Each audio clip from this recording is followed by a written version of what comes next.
1987 मसीहार 1 टंकिया कॉइन जोटा कि स्मॉल फार्मर कॉइन भी कह जाए। तो आपने ये कॉइन को स्क्रीन में देखि पारथुबे। कॉइन लो फ्रंट साइड आपन जो देखिबे गोटे अशोक स्तंभर इमेज रही तले सत्यम जयत लिखाई तले इंटरनेशनल नंबर रे 1 लिखाई। राइट साइड रे इंग्लिश रे लिखाई इंडिया रुपी आउ हिंदी रे लिखाई भारत रुपया।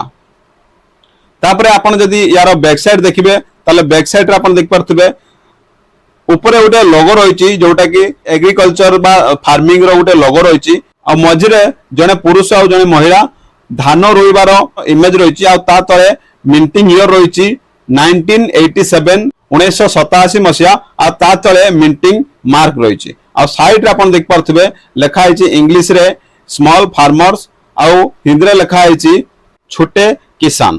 तो आपन ये कॉइन को ठीक से देखि नियंतु जदि आपन पाखरे एमिति कॉइन अछि आउ जदि ये कोलकाता मिंट मार्क रे अछि माने जोट मिंटिंग ईयर लिखाई ता तले कोनोसी चिन्ह नथिबो ताको कोलकाता मिंट मार्क कह जाए। तो आपन पाखरे जदि एमिति कॉइन कोलकाता मिंट मार्क रे अछि ताले ये गुटिए कॉइन जदि आपन बिकिबे ताले आपमान को मिलिबो 100 टंका रु 500 टंका भितरे।